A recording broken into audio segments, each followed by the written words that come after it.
Assalamualaikum warahmatullahi wabarakatuh. Hari ini kita akan kuliah tentang penata gunaan lahan ya. Jadi penata gunaan lahan ini bisa dikatakan kita memberikan atau membuat zona ya, atau membagi zona-zona pada sebuah lahan ya. Misalkan ini sebuah lahan.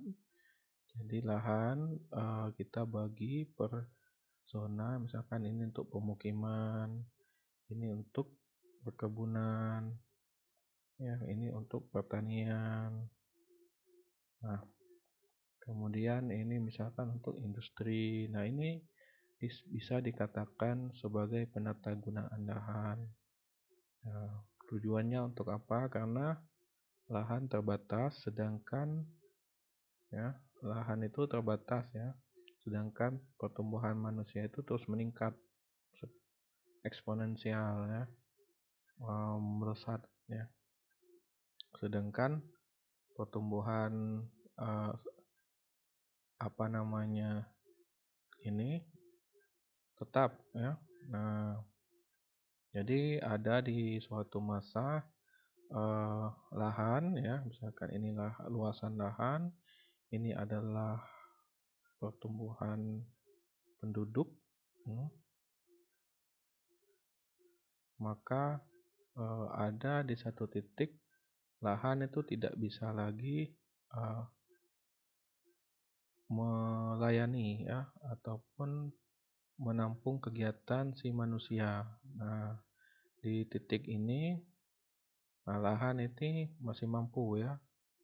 Di sini pada titik ini lahan itu masih luas ya, sedangkan pertumbuhan penduduk itu lebih sedikit, sehingga jasa atau jasa pelayanan lahan untuk melakukan manusia untuk melakukan berkegiatan itu masih leluasa. Tapi di titik ini manusia itu sudah antara ketersediaan lahan dengan jumlah manusia itu seimbang. Nah, di titik ini, nah lahan itu yang luasannya tetap ya, ini itu tidak bisa lagi menopang atau mendukung kegiatan manusia, sehingga di suatu saat ya, pertumbuhan penduduk itu nanti bisa stagnan dikarenakan keterbatasan lahan. Ya, karena keterbatasan lahan itu akan membuat si penduduk itu banyak yang meninggal, bermigrasi ya, sehingga suatu wilayah itu pertumbuhan penduduknya akan terhenti. Nah, itu ada beberapa teori yang menyatakan seperti itu ya. Jadi bentuknya eksponensial seperti ini. Nah, sedangkan lahan pertumbuhannya itu tetap. Nah, inilah saat di titik ini sudah terjadi seperti penyakit, tempat kawasan yang kumuh ya. Nah, itu sudah menimbul kemudian dan lain-lain ya, sehingga lahan menyempit, sehingga harga lahan tinggi ya. Nah, harga lahan yang tinggi kemudian menyebabkan masyarakat tidak mampu lagi untuk tinggal di wilayah tersebut, sehingga ada yang meninggal karena penyakit, ada yang bermigrasi karena tidak sanggup lagi dengan biaya hidup yang tinggi, karena tidak bisa lagi membeli lahan. Nah, sehingga mereka memigrasinya ke pinggiran kota. Inilah yang menyebabkan urbanisasi atau perkembangan kota ke pinggiran. Nah, kalau urbanisasinya baik, teratur ya, itu mungkin bisa tidak masalah. Tapi yang menyebabkan urban sprawl atau pertumbuhan kota di pinggiran yang tidak dapat terkendali, nah ini yang berbahaya ya untuk si suatu wilayah tersebut. Nanti perkembangannya tidak teratur akan menyebabkan kawasannya kumuh. Nah, kumuh itu bisa menyebabkan penyakit ya. dan lain-lain. Nah, inilah fungsinya penatagunaan lahan agar lahan yang atau suatu wilayah yang luasannya tetap ya, bahkan kadang-kadang berkurang di wilayah pesisir itu berkurang dikarenakan abrasi. Nah, itu bisa dimanfaatkan secara efektif dan efisien atau bisa dimanfaatkan secara optimal sesuai dengan kebutuhan manusianya atau penduduknya. Nah, jadi sejak zaman dahulu manusia itu sudah eh, berusaha untuk menata lahan agar bisa digunakan secara efektif dan efisien. Nah, ini sudah dimulai sejak 2500 tahun yang lalu, 2500 sebelum Masehi, itu di zaman Mesopotamia dan Mesir itu sudah mulai membuat suatu peta dari peta eh, penggunaan lahan, di mana mereka mau lebih ke memetakan sebenarnya. Tetapi di sini ada fungsi-fungsi penatagunaan supaya lahan ini bisa dilihat mana yang bisa dikembangkan. Nah, ini masih menggunakan batuan ya, dipahat, tetapi petanya sangat sederhana sekali, bisa rekan-rekan lihat. Di sini bisa dilihat ada eh, utaranya, timur dan baratnya. Serta di sini ada sungai, kemudian ada pegunungan. Di sini ada pemukiman. Nah, kenapa? Karena di sekitar sungai zaman dahulu kan eh, manusia itu sudah bergeser dari berburu, kemudian mulailah membudidayakan atau meramu. Nah, ini di sekitar sungai ini bisa digunakan untuk kegiatan pertanian. Nah, itulah tujuannya ya. Nah, kemudian di zaman dinasti Han itu tahun 168 sebelum Masehi, penatagunaan lahan dalam bentuk sebuah peta itu juga sudah dibuat ya, dengan harapan nanti dengan peta ini bisa melihat potensi lahan yang bisa dikembangkan. Sama sebenarnya, tapi ini lebih baik ya, penggambarannya mendekati kenyataan. Nah, kemudian di tahun 1100 Masehi, nah Al-Idrisi ini bapaknya geografi dunia ya, itu mulai memetakan bumi itu lebih baik ya dibandingkan dengan eh, zaman Mesopotamia dan dinasti Han dulu, sehingga dari peta ini bisa terlihat eh, kondisi bumi ataupun permukaan bumi yang hampir mendekati kenyataan ya, akurasi petanya sangat tinggi sehingga untuk kegiatan penatagunaan lahan itu lebih mudah. Kemudian di tahun 1524 Apianus juga melakukan penatagunaan lahan ya. Jadi pemetaannya sudah mulai modern.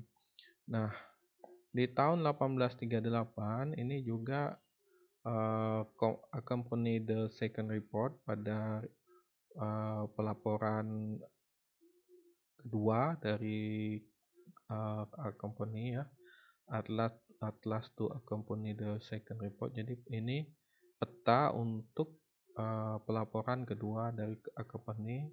Jadi di sini mereka membuat uh, peta ya berdasarkan uh, untuk tujuan pembuatan ini apa namanya rel kereta api ya, railways ya.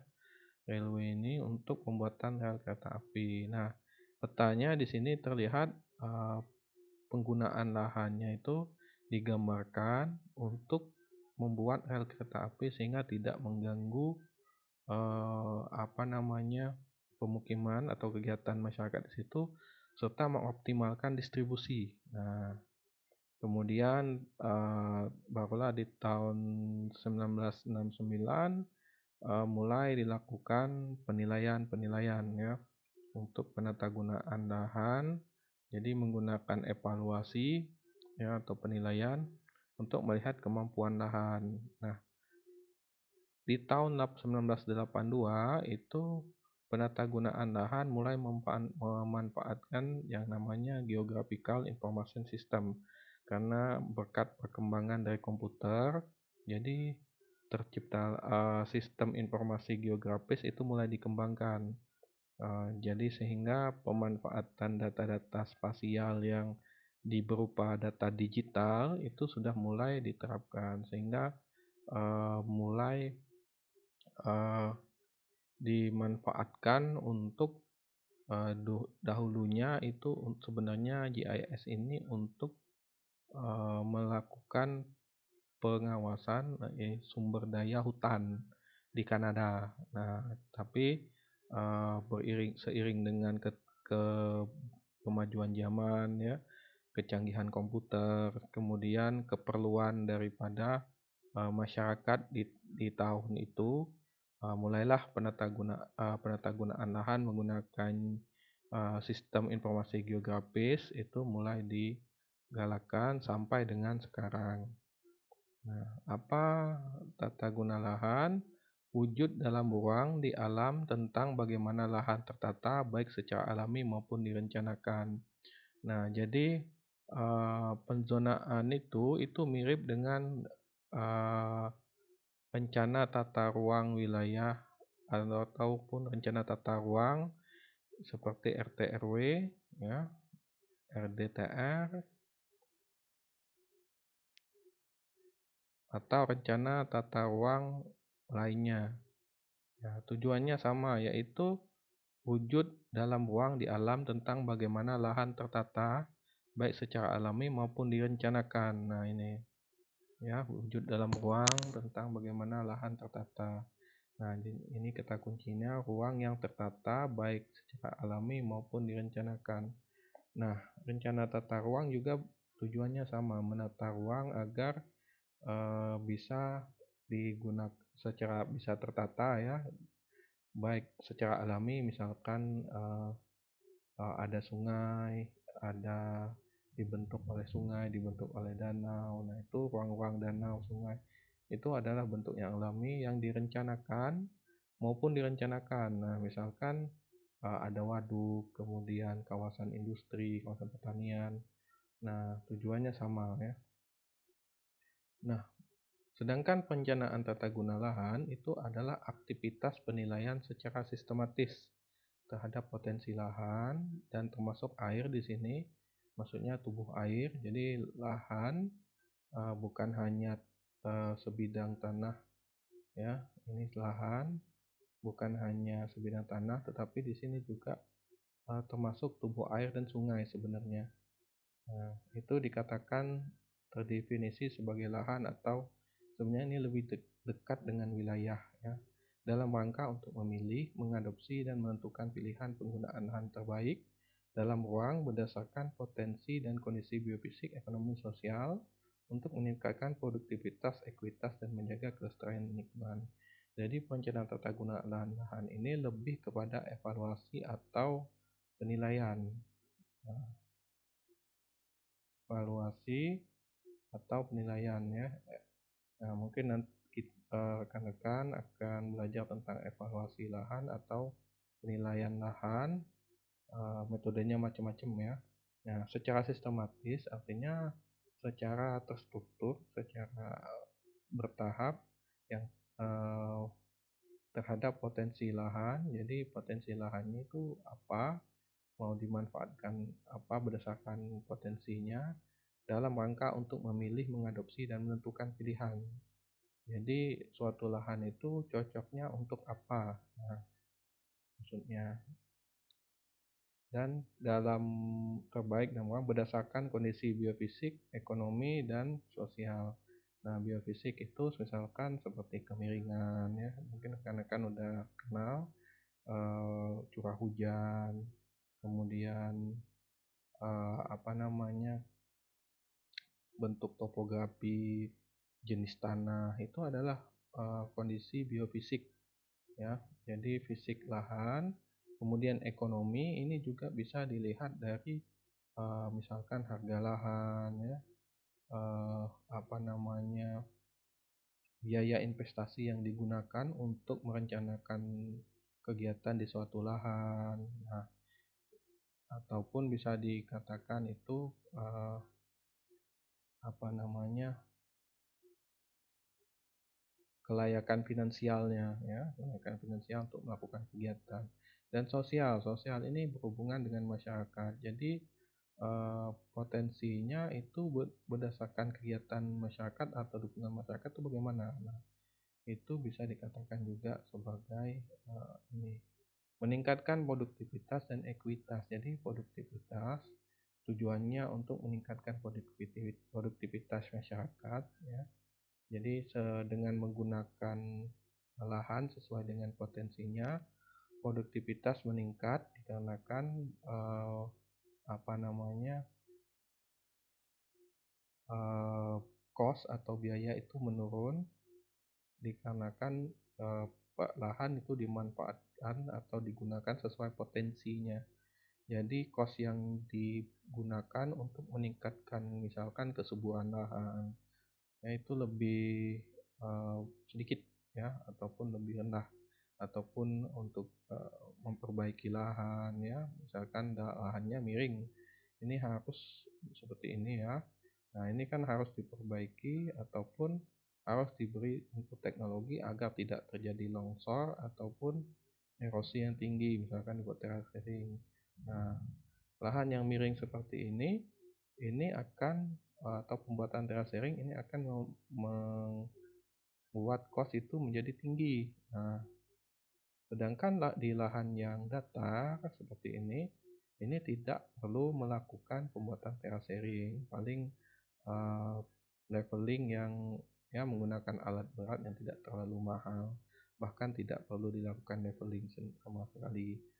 Nah, ekuitas itu artinya keseimbangan, ya, meningkatkan produktivitas, ekuitas, ya, jadi keseimbangan alam dan menjaga kelestarian lingkungan. Nah, ekuitas di sini juga bukan hanya keseimbangan alam, ya.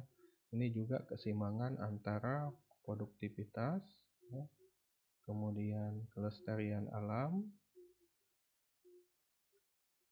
ya, kemudian juga cost biaya, ya. Nah, jadi ada keseimbangan. Jadi bukan hanya mengejar produktivitas tetapi mengabaikan cost atau biaya, atau mengejar produktivitas mengabaikan alam, atau uh, untuk menekan biaya tetapi alamnya itu ini terabaikan, ya. Jadi ekuitasnya di tengah-tengah seperti ini. Nah, ya. Jadi harapannya itu di tengah-tengah 50%, 50%, di sini 50%, ya. Jadi produktivitasnya kalau bisa tinggi, cost-nya rendah, alam terjaga, cost-nya juga ditekan, kemudian alam terjaga, produktivitasnya tinggi, harapannya itu, ya. Karena kalau tidak memanfaatkan lahan sesuai dengan potensinya, itu lahan akan rusak, ya. Misalkan lahan yang tidak bisa digunakan untuk kegiatan pertanian itu jika dipaksa terus-menerus, maka akan terjadi kerusakan lahan, ya. Nah, misalkan contoh pemanfaatan pupuk yang terlalu tinggi karena lahannya memang benar-benar tidak subur, tidak sesuai dengan potensinya. Nah, itu akan membuat lahan menjadi rusak, misalkan asam, ya. Karena bahkan di luar negeri itu bisa terjadi penggurunan. Penggurunan ini lahannya atau tanahnya itu, tanah mineralnya itu berubah jadi pasir. Nah, itu ada. Nah, kemudian perencanaan tata ruang versus perencanaan tata guna lahan.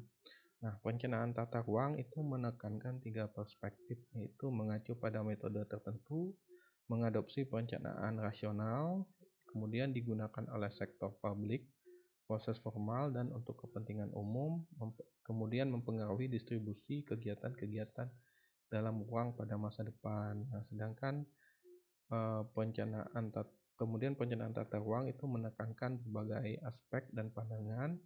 Itu tujuannya menciptakan organisasi teritorial penggunaan lahan yang lebih rasional dan hubungan antara berbagai penggunaan lahan. Nah, kemudian perencanaan tata ruang itu mengkoordinasikan dampak spasial dan dari kebijakan, ya. Kemudian diupayakan mencapai pembangunan ekonomi, kemudian mengatur konversi penggunaan lahan. Sedangkan tujuan tata guna lahan itu mendapatkan penggunaan terbaik dari lahan melalui pencapaian efisiensi, kesetaraan, equity, dan penerimaan, dan keberlanjutan sustainabilitas, ya. Nah, kalau dibuat segitiga seperti inilah kira-kira, sustainabilitasnya dapat, efisiensinya dapat, ekuitasnya juga tercapai. Nah, itu tujuan tata guna lahan. Nah, di lahan itu juga ada yang namanya tata guna air, atau di sini bisa dikatakan siklus air, ya. Mungkin rekan-rekan tuh udah biasa melihat siklus hidrologi seperti ini. Jadi air itu menguap, berkondensasi, menjadi awan hujan. Kemudian awannya jika masanya terlalu berat, nanti akan terjadi hujan seperti ini, ya. Nah, kemudian ada juga yang bergeser ke daerah yang dingin, nanti turunnya bukan hujan tetapi salju. Nah, kemudian salju ini kadang-kadang mencair ataupun bisa berupa hujan kalau dia lokasinya tidak dingin. Nah, nanti akan turun ke daerah hilir yang lebih rendah.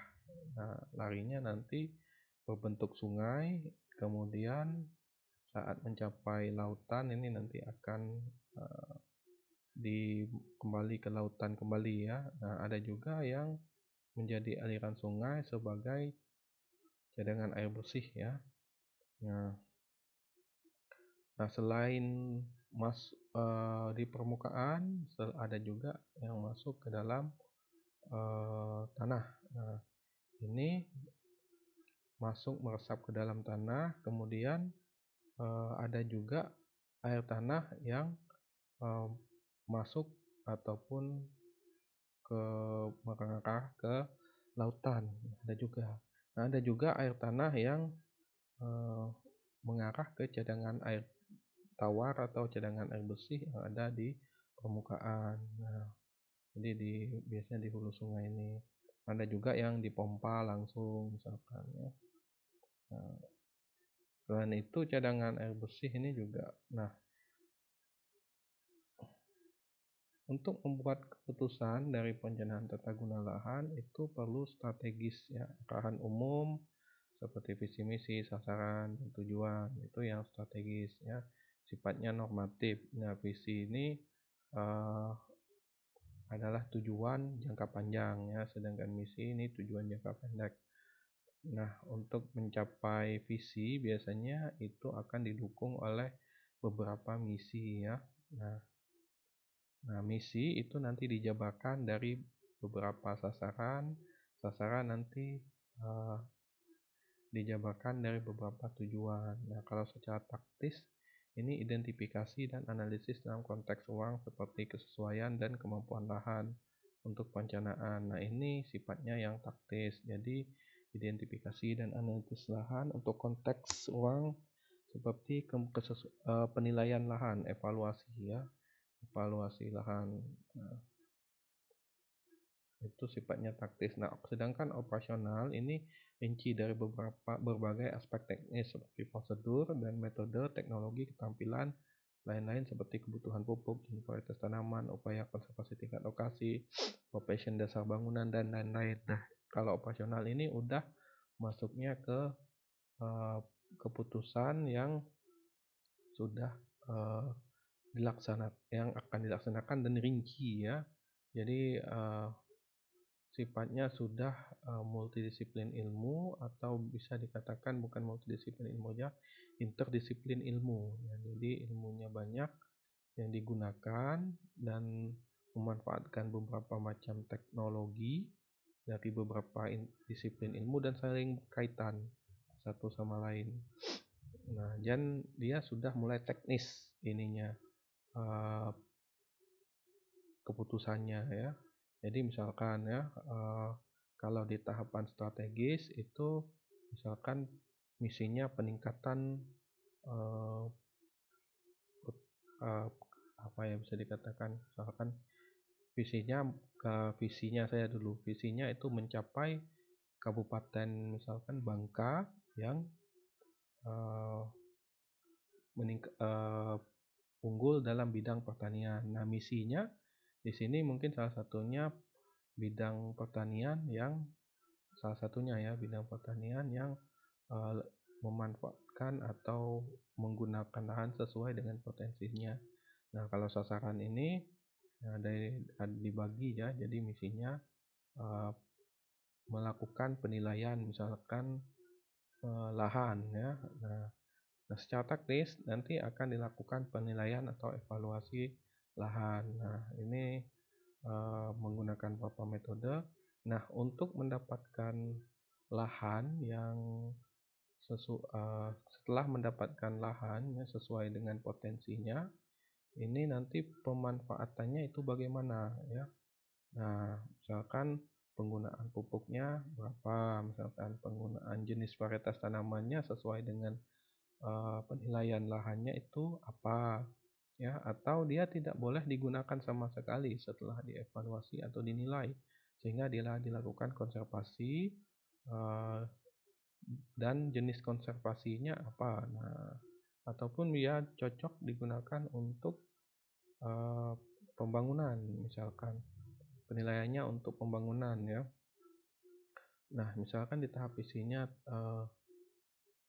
terbangunnya Kabupaten Bangka yang metropolitan. Nah, misinya bangunan yang ramah lingkungan, misalkan sasarannya misalkan bangunan-bangunan yang sesuai dengan potensi lahannya. Nah, pemanfaatan bangunan sesuai dengan potensi lahannya.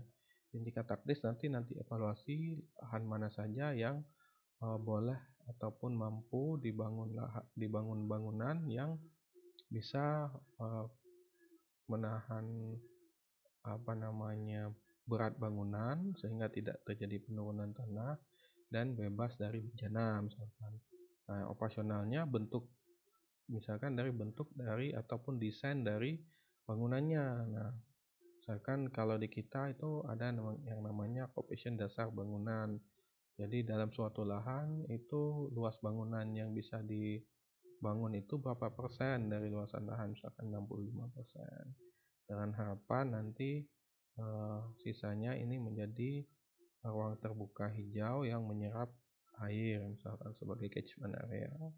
Nah, ada juga misalkan koefisien dasar lantai, tinggi bangunannya itu berapa lantai ya, misalkan maksimal 10 lantai. Itu dilihat dari kekuatan daripada si tanahnya ataupun si lahannya. Di sini tanah yang padat ataupun strukturnya yang kompak ya, atau strukturnya yang lepas. Kalau dia kompak kuat sehingga bisa menahan bangunan yang kuat dan tidak terjadi penurunan tanah ya, dan potensi mengembang dan mengerutnya itu tidak terlalu tinggi. Nah, itu bisa dibangun bangunan yang agak berat bebannya. Nah, kemudian bersifat keuangan, special decision making. Jadi di mana dan seberapa luas aktivitas. Jadi aktivitasnya di mana dan seberapa luas. Kemudian apa yang harus dilakukan terkait aspek sosial, ekonomi, dan teknologi sehubungan dengan karakteristik uang yang direncanakan untuk dimanfaatkan dan aktivitas yang direncanakan. Nah, kenapa perlu tata guna lahan? Nah, kemudian pertama itu variasi lahan dalam ruang dan waktu. Jadi lahan itu potensinya ataupun jenisnya di setiap lokasi dan di setiap waktu itu berbeda. Nah, di setiap lokasi itu memiliki ciri khas tersendiri. Misalkan ada lahannya yang miring ya, Nah, sehingga perlu penata gunaan lahan yang baik ya. Kemudian seiring waktu kadang-kadang lahan itu terjadi erosi. Nah, di waktu dulu mungkin vegetasinya masih banyak di bagian hulu sehingga tidak terjadi erosi di sini ya dan tidak terjadi banjir. Nah, tetapi saat berkembangnya waktu karena di hulunya sudah tidak ada lagi hutan sehingga di sini eh, banjir ya misalkan dan erosinya tinggi sehingga terjadi sedimentasi di hilir. Nah, kemudian multifungsi ruang dan lahan. Jadi ruang itu bisa bersifat multifungsi. Jadi bisa dalam satu lahan itu bisa dimanfaatkan beberapa kegiatan. Misalkan di sini ada pemukiman. Dalam satu pemukiman ini juga bisa dimanfaatkan untuk kegiatan pertanian ya, untuk peternakan, tapi dengan skala yang kecil. Nah, kemudian lahan merupakan sistem yang kompleks ya. Jadi lahan itu tidak bisa sebuah sistem yang kompleks dari pengaruhnya itu bisa dari sosial ya, ekonomi, lingkungan ya. Nah, jadi secara sosial masyarakat itu akan mempengaruhi si lahan tadi. Nah, jadi kalau masyarakatnya ini adalah eh, pekerjaannya adalah petani, maka suatu lahan itu akan menjadi eh, apa namanya lahan pertanian atau lahan perkebunan. Nah, kalau misalkan masyarakatnya itu adalah pedagang, ya nanti ini akan menjadi kawasan perdagangan dan jasa. Nah, kemudian jika dilihat itu apa namanya strategis lahannya, maka akan meningkat nilai ekonominya. Nah, sehingga proses lahan ini bisa jadi ini akan dijual sehingga akan berubah menjadi kawasan misalkan pemukiman, perdagangan dan jasa karena nilai rentenya ataupun land rentnya lebih tinggi jika dijual untuk kegiatan pemukiman. Nah, di sini juga terdapat ekosistem-ekosistem yang eh, meng, mendukung si lahan ini. Nah, di dalam buminya ada mikroorganisme, kemudian di permukaan buminya ada flora dan fauna yang nantinya juga saling mempengaruhi masyarakat dan ekonominya yang bisa dimanfaatkan dan ini saling berhubungan satu sama lain. Jadi masyarakat, misalkan di sini hutan ini bisa dimanfaatkan untuk kegiatan diambil hasil hutannya yang bukan kayu misalkan, ya, karena memiliki nilai ekonomi yang tinggi. Nah, kemudian meningkatnya kebutuhan akan lahan ya tadi yang Bapak bilang pertumbuhan penduduk itu melesat ya tinggi sedangkan lahan itu cenderung tetap bahkan berkurang ya. Nah, jadi kebutuhan masyarakat akan lahan itu semakin meningkat karena pertumbuhan penduduk yang tinggi. Nah, sehingga perlu ditekan kadang-kadang. Nah, pertumbuhan penduduk yang tinggi ini harus ditekan. Kalau misalkan diberi intervensi, dia akan turun seperti ini minimal. Nah, hingga kebutuhan akan lahannya ini akan sedikit berkurang yang berada di sini ya kan sehingga puncaknya di sini ini nanti puncaknya di sini misalkan minimal itu tidak terlalu tinggi kebutuhan lahannya dengan apalagi diinput dengan teknologi-teknologi misalkan seperti pembangunan kalau untuk pemukiman itu rumah vertikal ya kemudian untuk pertanian itu peningkatan produktivitas tanpa meningkatkan lahan itu istilahnya intensifikasi jadi tidak meningkatkan lahan yang dibuka kemudian ada juga pemanfaatan lahan yang optimal ya. Nah, jadi alasan perlunya zonasi tata guna lahan dalam konteks ruang dan waktu ya. Jadi lahan dalam konteks ruang dan waktu itu, eee, seiring waktu lahan itu akan berubah fungsinya tergantung dengan masyarakatnya ya. Nah, dalam konteks ruang itu dia sebagai eee, suatu zona yang dimanfaatkan ya. Nah, ada juga prinsip metapopulasi. Jadi prinsip metapopulasi ini prinsip metapopulasi ini itu bagaimana suatu lahan itu terdapat interaksi beberapa populasi. Nah, bisa manusia dengan hewan dan juga dengan tumbuhan ya. Ini hewan, tumbuhan, dan ini manusia.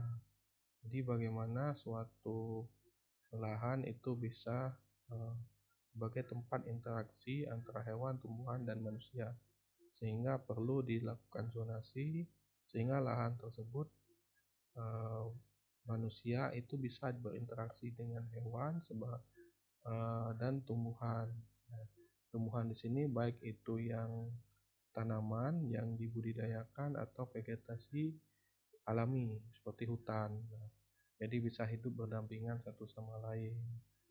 Nah, jadi misalkan di sini adalah pemukiman, di sini adalah pertanian, di sini adalah hutan, sedangkan uh, ataupun di sini hutan semua sebagai bentuk tempat hewan tinggal atau habitatnya hewan. Nah, kemudian keterbatasan daya dukung dan daya tampung. Jadi seiring berjalannya waktu, eh, lahan itu tidak bisa lagi eh, mendukung daripada kegiatan manusia karena sumber daya lahan itu eh, terbatas bahkan menurun dikarenakan pembukaan lahan. Nah, dan menampung ya, jadi menampung eh, apa namanya, nah, menampung daripada zat-zat ataupun energi ataupun limbah yang dibuang oleh manusia.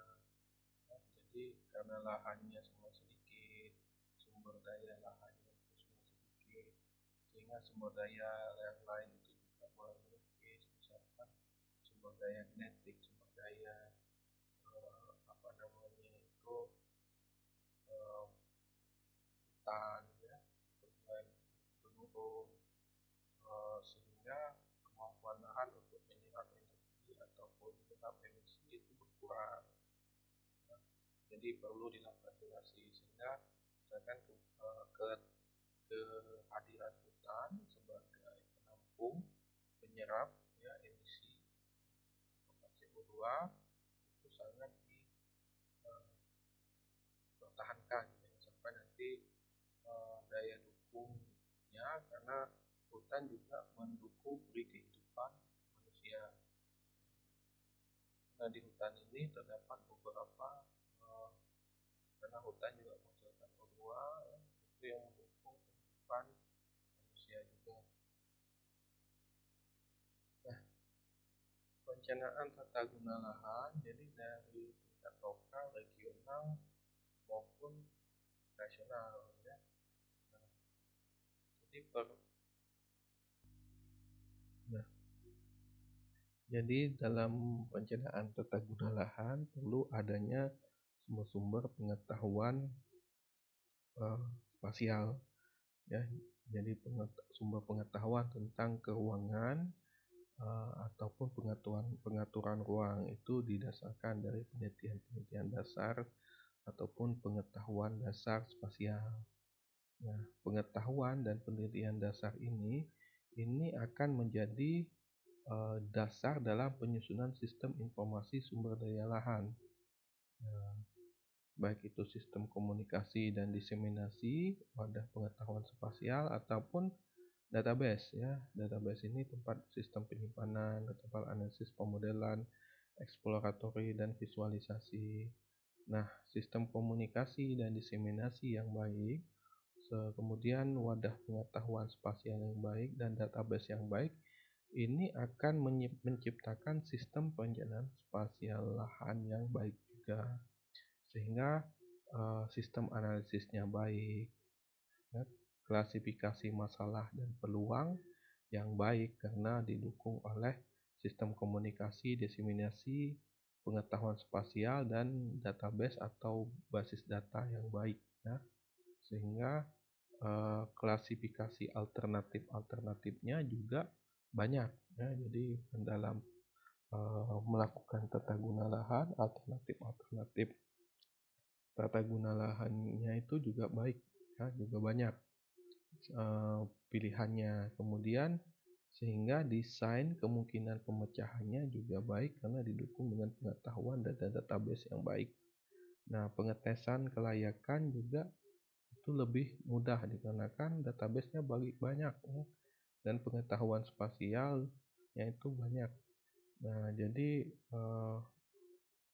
untuk memutuskan dia layak atau tidak, suatu lahan itu layak atau tidak untuk digunakan dalam suatu kegiatan itu lebih mudah.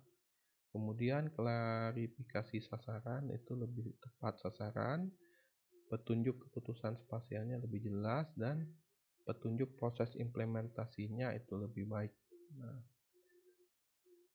Nah, sedangkan sistem tindakan kemudian ini akan menjadi informasi spasial yang relevan, sehingga akan membuat keputusan spasial yang lebih baik, ya. Nah, secara keputusan spasial yang baik ini akan memberikan aplikasi yang baik juga. Nah, aplikasi yang baik juga didasarkan oleh keputusan spasial yang baik. Nah, yang mana ini nanti akan menjadi, ya, perencanaan tata guna lahan nasional, lokal, dan regional yang baik juga. Nah, yang mana sistem tindakan ini, ya, itu berdasarkan masalah dan peluang yang didapatkan oleh klarifikasi masalah peluang yang baik akibat oleh database yang baik juga, ya, serta wadah pengetahuan yang baik. Nah, sehingga masalah dan peluang yang teridentifikasi ini akan mengidentifikasi kebutuhan, ya, kebutuhan daripada penata gunaan lahan. Nah, kebutuhan dari penata gunaan lahan ini akan didiagnosis untuk dicarikan solusinya berdasarkan dengan menggunakan sistem perencanaan spasial lahan. Jadi ini saling berkaitan satu sama lain. Sedangkan kebutuhan tentang penata gunaan lahan itu dilihat daripada sumber pengetahuan spasialnya. Jadi dasar-dasar penelitian, pengetahuan dasar spasial yang baik ini akan terjawab, ya, akan menjawab kebutuhan daripada penata gunaan lahan itu sendiri. Nah, mungkin